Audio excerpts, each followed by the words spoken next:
దేవుని నామానికి స్తోత్రం. నటించటం, జీవించటం చాలా తేడా అండి. ఈ 2 పదాలు దగ్గరగా అనిపించినా చాలా చాలా అనమాట. మనం జీవించాలండి. జీవితాన్ని జీవించటం నేర్చుకోవాలి. నటించొద్దండి. ఈ లోకపు నటన గతించిపోవును. కొంతమందిని మనం చూస్తూ ఉంటే అందరూ కాదు. ఎలా అంటే పైకి మంచివారిగా, మంచిదానిగా ఎంతో బాగా కనిపిస్తుంటారు. కానీ లోపల చూడండి వేషధారణ అయిపోతూ ఉంటదనమాట. లోపలంతా మోసపూరితమైనటువంటి జీవితాలు.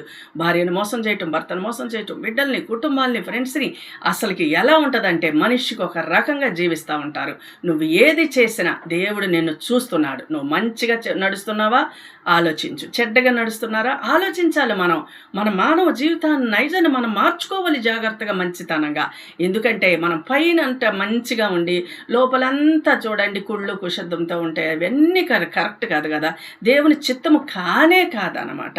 అవన్నీ కూడా అసలుకి ఎలాంటివి అంటే సమాధి లోపల ఎలా ఉంటాయో అలాంటిది మన హృదయంలో కూడా ఎలాగో అంతా కుళ్ళు ద్వేషం కుషద్ధం తీసివేసి నటించొద్దండి. జీవించుదాం. దేవుడు నిన్ను చూస్తున్నాడు. నీతోనే ఈరోజు మాట్లాడుతున్నాడు. మార్చుకుందామా మరి? యేసయ్య నిన్ను చేర్చుకుంటాడు. కనుక మనం మనుషుల పట్ల మోసం చేయొద్దు, దేవుణ్ణి మోసం చేయొద్దు. దేవుడు మోసపోడండి. దేవుడు వెక్కిరించబడ్డాం, మనమే వెక్కిరించబడతాం. కనుక మనం చిన్న విషయాల్ని గమనించుకొని దిద్దుకొని మార్చుకుంటే ప్రయోజనం ఎంతైనా ఉంది. ఆమేన్. దేవుని నామానికి స్తోత్రం. నటించటం, జీవించటం చాలా తేడా అండి. ఈ 2 పదాలు దగ్గరగా అనిపించినా చాలా చాలా అనమాట. మనం జీవించాలండి. జీవితాన్ని జీవించటం నేర్చుకోవాలి. నటించొద్దండి. ఈ లోకపు నటన గతించిపోవును. కొంతమందిని మనం చూస్తూ ఉంటే అందరూ కాదు. ఎలా అంటే పైకి మంచివారిగా, మంచిదానిగా ఎంతో బాగా కనిపిస్తుంటారు. కానీ లోపల చూడండి వేషధారణ అయిపోతూ ఉంటదనమాట. లోపలంతా మోసపూరితమైనటువంటి జీవితాలు. భార్యను మోసం చేయటం, భర్తను మోసం చేయటం, బిడ్డల్ని, కుటుంబాల్ని, ఫ్రెండ్స్‌ని అసలుకి ఎలా ఉంటదంటే మనిషికి ఒక రకంగా జీవిస్తూ ఉంటారు. నువ్వు ఏది చేసినా దేవుడు నిన్ను చూస్తున్నాడు. నువ్వు మంచిగా నడుస్తున్నావా?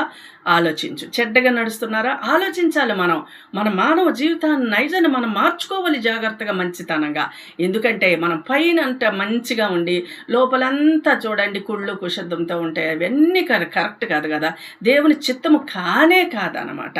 అవన్నీ కూడా అసలుకి ఎలాంటివి అంటే సమాధి లోపల ఎలా ఉంటాయో అలాంటిది మన హృదయంలో కూడా ఎలాగో అంతా కుళ్ళు ద్వేషం కుషద్ధం తీసివేసి నటించొద్దండి. జీవించుదాం. దేవుడు నిన్ను చూస్తున్నాడు. నీతోనే ఈరోజు మాట్లాడుతున్నాడు. మార్చుకుందామా మరి? యేసయ్య నిన్ను చేర్చుకుంటాడు. కనుక మనం మనుషుల పట్ల మోసం చేయొద్దు, దేవుణ్ణి మోసం చేయొద్దు. దేవుడు మోసపోడండి.